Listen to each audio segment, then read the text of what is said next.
In Consumer Corner, we take a look at trends creating a buzz here in China. On today's show, we'll discuss Chinese men buying Vietnamese brides. A term has been coined for unmarried people over the age of 30. They are considered leftover singles. Gender and wealth disparities have complicated marriages. There are more men than women in China, but women over the age of 27 are considered leftovers. According to China's 6th population census, there are more than 11 million unmarried men in the age group between 30 and 39 years old. There are about 5 million single women in the same age group. The pressure seems to be getting to some Chinese men. Some are looking abroad to find a wife now, particularly in Vietnam. Chinese men looking to marry see several advantages in turning to Vietnam. One is that Vietnam has 5 women for every 3 men. Another is the huge price difference. The cost of getting married in China can reach over 300,000 US dollars. The cheapest price for getting married to a Vietnamese girl through an agency is 30,000 renminbi. That's less than 5,000 US dollars. The fee includes overseas dating expenditures, a wedding in Vietnam, and the referral fee for agencies. A more expensive option includes a wedding in China, which can total 10,000 US dollars.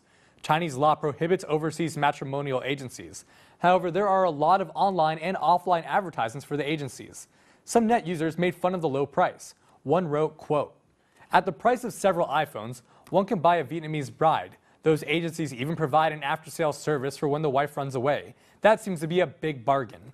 Another net user added, quote, "After having a baby, their child could learn a foreign language for free. It could cost even more for a foreign language class." A young construction worker from Chongqing preparing his passport for Vietnam gave his opinion on the wives.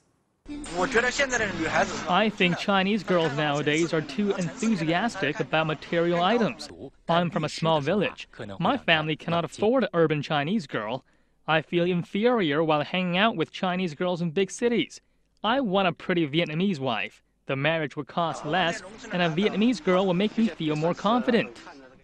Most Vietnamese girls chosen by the agencies are aged between 18 and 25 years old. After a Chinese man picks one of the Vietnamese women, then the woman would get a physical exam and a visa application. Before the wedding, the Chinese man would pay the Vietnamese family a dowry of several $100s. A Vietnamese wedding, including a feast, would cost only $2,000. After the wedding, the man can bring back his Vietnamese bride to China.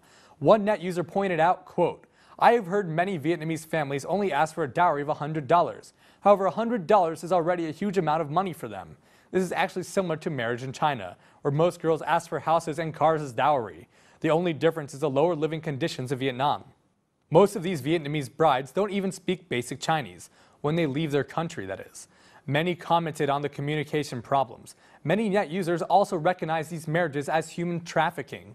One net user wrote, quote, "These men are consumers who buy the brides from agencies. Marriage is supposed to relate to love. They need to spend their whole lifetime together rather than a loveless marriage between two humans that are unable to communicate." As one should expect, the marriages don't usually have a fairy tale ending. In Long An city of the Fujian province, more than 2,000 Vietnamese brides have entered the city in recent years. The number of runaways reached 25%. Once the foreign brides escape, the Chinese husbands need to face complex transnational litigation for divorce. Those brides who stay with their husbands have to deal with the complexities of receiving permanent Chinese residency. Chinese law requires foreign applicants to stay married in China for at least 5 years. The citizenship and marriage certifications should be registered in both the Vietnamese embassy and with the Chinese government. Before getting residency rights, those Vietnamese women would need to renew the visa every year. Otherwise, they will lose both their Vietnamese nationality and their chance of getting Chinese residency rights. There are several major topics at play with these marriages. One is the huge gender discrepancy in China's population. The second is the commoditization of women. The third are the complexities of visas and citizenship in China. The fourth are pressure for wealth and marriage in both Vietnam and China.